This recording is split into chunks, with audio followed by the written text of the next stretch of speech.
Hey guys, and welcome to our book presentation. We're going to analyze the book Doctor Who Borrowed Time, which is written by Naomi Alderman, the bestseller author. The first topic we're going to start with is a short summary.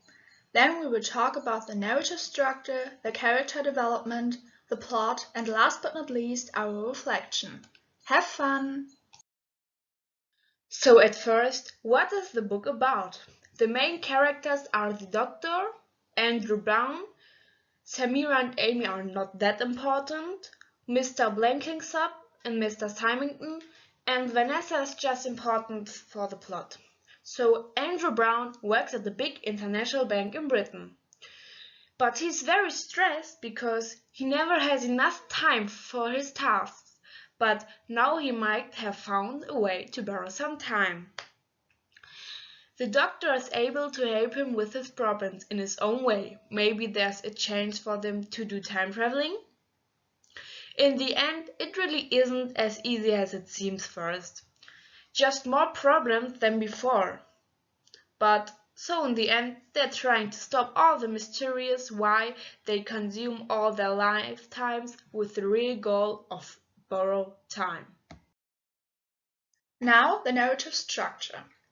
The whole book is written in third-person narrator.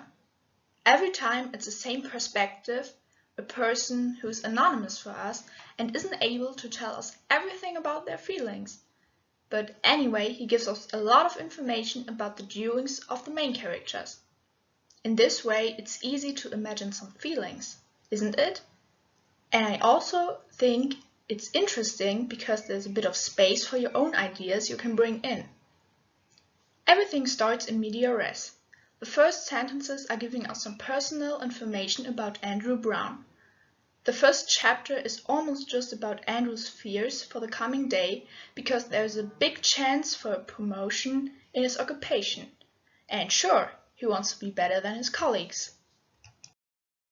So I'm going to talk about the character development of Andrew Brown.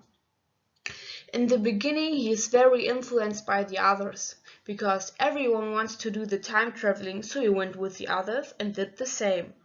In the end of the book, he became kinda smarter with it and stopped it, but then he noticed that this just did some problems and everything became harder for all of them.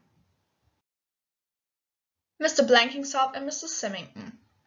First of all, in the first chapter, they seem very normal, like all the other humans.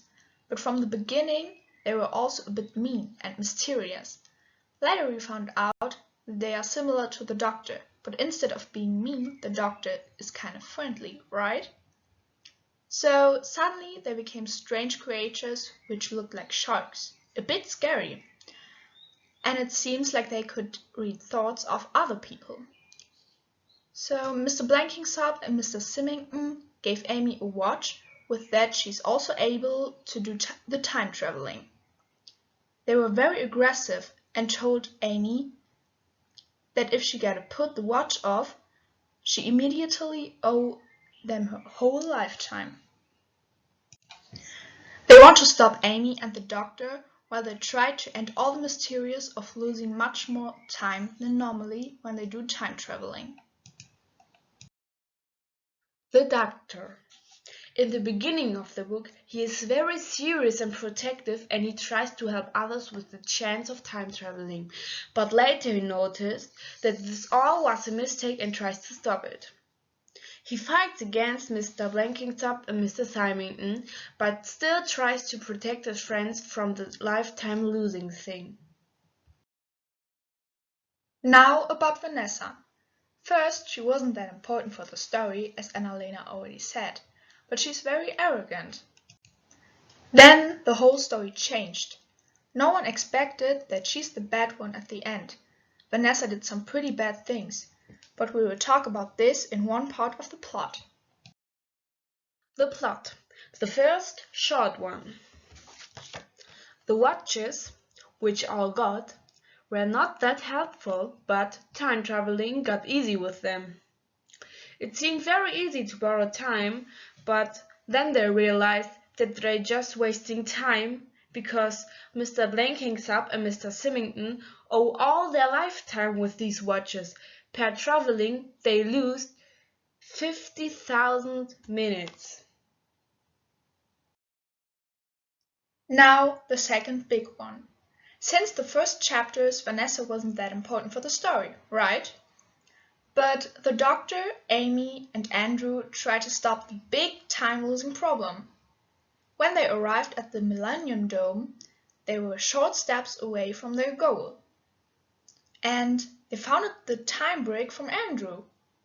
But on the bottom was something written that was unbelievable.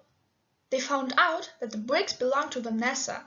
She is the purpose of all their issues. Now a short reflection. We both think the book is very interesting to read. There's tension till the end because of the turn that no one expected in the last chapters. And in general, it's also easy to understand. Of course, there's some difficult vocabulary, but it's not that hard to understand, and we both liked it. This was our book analysis. We hope you enjoyed it.